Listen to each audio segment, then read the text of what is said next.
Hey guys, today I'm going to show you how I made these hexagonal decorative shelves. First thing I did was angle my saw to 60 degrees. I also installed a 1x2 to extend the fence. Here are the marks I made for the different lengths of shelving that I'm going to be cutting. I started with two 6-foot lengths of 1x4 common pine board from the Home Depot. Now I'm setting my stop and I'm going to go ahead and cut the largest pieces first. Since the miter saw only tilts one way, I'm flipping this board over every time that I move it up.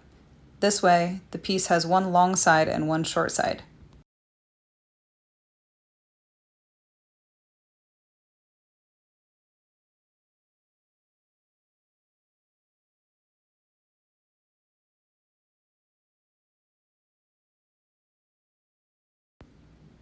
Once I've cut 6 equal pieces, I go ahead and move the stop block up, and then start cutting the medium and then the small pieces.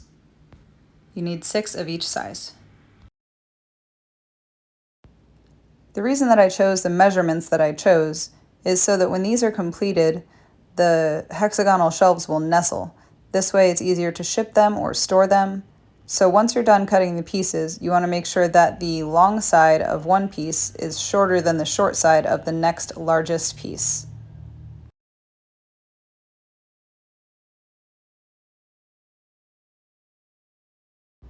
When you're done, the shelves will nestle like this.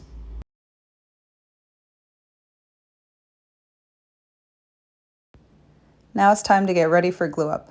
So I'm lining these pieces up on a 1x4 board, and I'm making sure that they're aligned with the front and the back of the board so that these are straight when we roll them up. And I'm swapping the pieces around to make sure that the gaps between them are as small as possible. Go ahead and take some blue painter's tape and lay it on top and flip this out onto the workbench.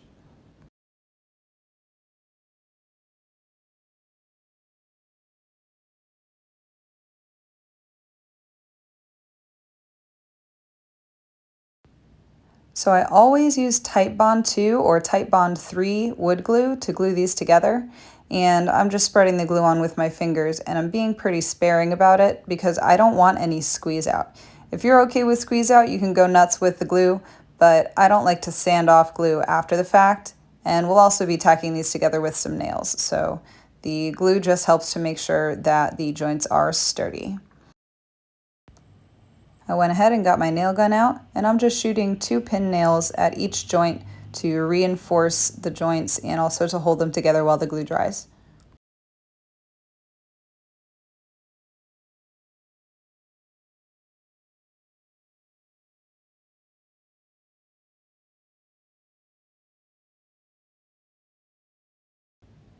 Since I plan on painting this set, I'm filling in all of the cracks and all of the nail holes with a little bit of wood putty.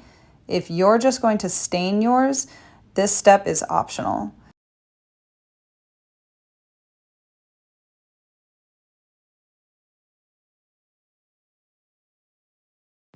Time for everybody's favorite part, sanding.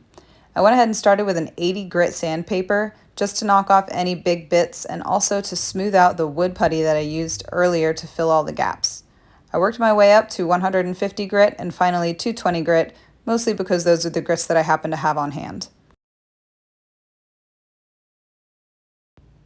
Now as you can see, these are cracking a little bit in the corners. And normally that wouldn't be an issue if I was just going to stain these, but since I'm painting them, I kind of want it to look cohesive. So I went ahead and put another layer of the wood putty on there, let it dry, and sanded it all over again, but I'm not going to put you through watching all that. So now I'm just taking a microfiber cloth to the shelves in order to get off any of the dust from sanding, because I'm getting ready to paint these. I decided that I'm going to paint them white on the outside and inside, but leave the front natural so that I can stain it later. So I figured out which side that I wanted to be the front and just put that side facing down while I painted these. I actually wound up doing 3 coats of this white, letting it dry in between. And when I was done, I just took the sander real quick to the front to make sure that there was no overspray on there. This is probably my favorite stain. It's Varathane Weathered Wood Look.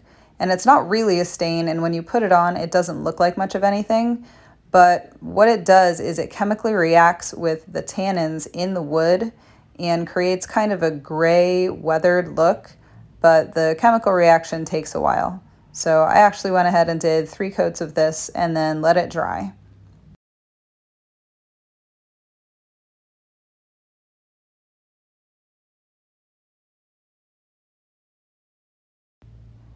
After about 30 minutes, this is what the weathered wood look stain looks like.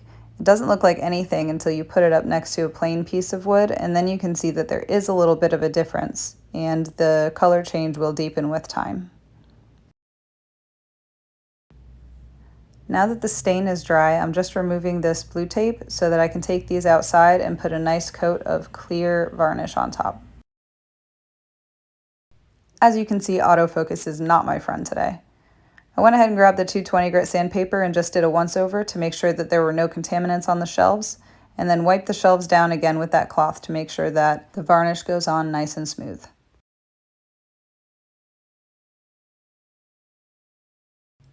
I wound up doing 3 coats of varnish on these shelves. I decided to go ahead and varnish these ones too. They've been sitting in the garage for about a week, and this is the same weathered wood look stain that I used on the front of the white shelves. As you can see, it's quite a bit darker, so like I said, it does deepen over time and does make the wood look a little bit more weathered. Once the shelves are good and dry, it's time to add the hanging hardware. So I'm just centering these and tacking them in with a hammer.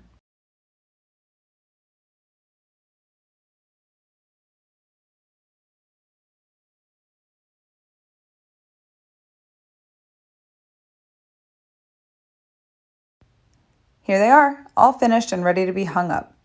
This is a great beginner project, and it's one of my favorite things to build. I actually went ahead and put these 2 sets on Marketplace since I already have a few sets at home. Thanks for hanging out with me today, and I hope you enjoyed the build.